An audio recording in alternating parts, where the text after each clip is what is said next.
বন্ধুরা, online teacher চ্যানেলের পক্ষ থেকে আপনাদেরকে স্বাগত জানাচ্ছি। আমি তারেক মাহমুদ।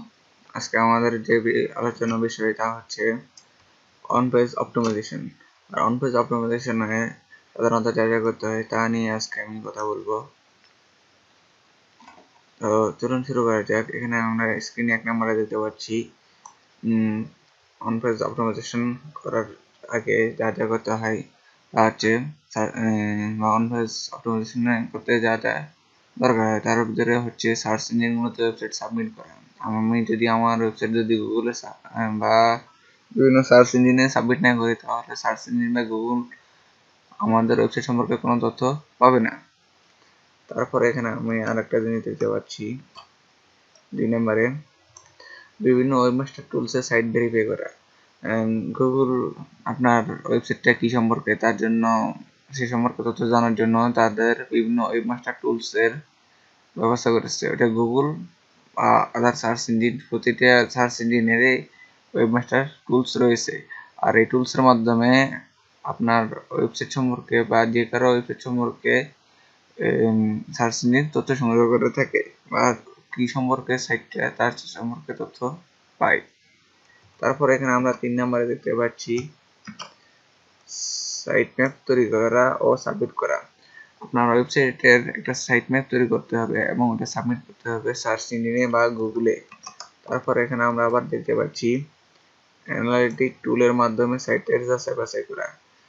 গুগল তাদের বা সার্চ ইঞ্জিন কিছু অ্যানালিটিক টুলের ব্যবস্থা করেছে। ওই সার্ভিসগুলা সাধারণত সার্চ ইঞ্জিনগুলো ফ্রিতে দিয়ে থাকে, যার জন্য আপনার সাইটে এসইও করাতে অনেক সুবিধা হয়। এইসব সুবিধা দেওয়ার জন্যই গুগল অ্যানালিটিক বা অন্যান্য সার্চ ইঞ্জিন অ্যানালিটিক টুলসের মাধ্যমে সেবা দিয়ে থাকে। তারপর আরেকটা জিনিস হচ্ছে নিয়মিত পর্যবেক্ষণ করা। এই যে স্ক্রিনে দেখতে পাচ্ছেন নিয়মিত পর্যবেক্ষণ করা। যে কোনো ওয়েবসাইট এসইও করার সময় নিয়মিত পর্যবেক্ষণ করতে হবে। তারপর আমি আপনাদেরকে আরেকটা বিশেষ দ্রষ্টব্য দিয়ে কিছু জিনিস ক্লিয়ার করতে নিতে চাই। তা হচ্ছে আপনারা এখানে দেখতে পাচ্ছেন স্ক্রিনে,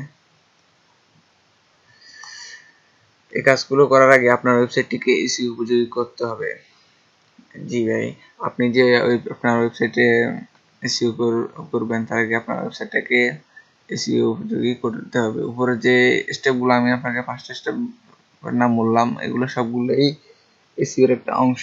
এটা অন পেজ অপটিমাইজেশন বা অন পেজ এসইওর একটা অংশ। আর এই কাজগুলো করার আগে আপনার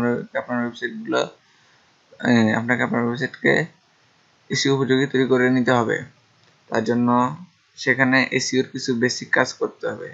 এখানে আপনাকে এসইওর কিছু বেসিক কাজ করতে হবে, যেমন আপনাদের এখানে দেখতে পাচ্ছেন কিওয়ার্ড রিসার্চ, মেটা ট্যাগ ইত্যাদি।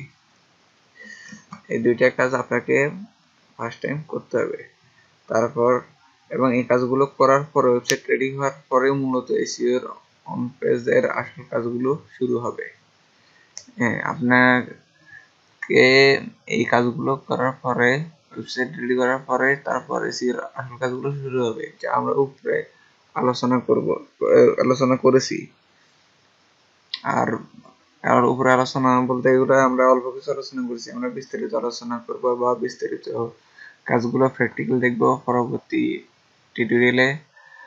আর তার জন্য আপনারা সর্বপ্রথম আপনার ওয়েবসাইটটিকে এসইও উপযোগী করে তুলতে হবে। আর এসইও উপযোগী করে তোলার জন্য আপনারা কিওয়ার্ড রিসার্চ এবং মেটা ট্যাগ ইত্যাদি বেসিক কাজ করতে হবে।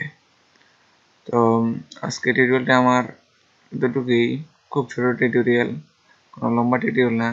একটু ধৈর্য ধরবেন, যে কিছুদিনের ভিতরে আপনাদের জন্য পরিপূর্ণ টিউটোরিয়াল আসতেছে এবং ওগুলা অনেক সময় ব্যাপী, তাই একটু সমস্যা হবে আমার টিউটোরিয়াল তৈরি করতে।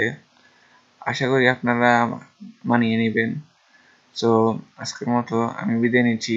আপনার ভিডিওটি যদি ভালো লেগে থাকে তাহলে আপনারা লাইক দিবেন এবং যদি কোনো কিছু জানতে আপনার সমস্যা হয় বা বুঝতে সমস্যা হয় তাহলে কমেন্ট করবেন এবং আমার চ্যানেলটা সাবস্ক্রাইব করবেন।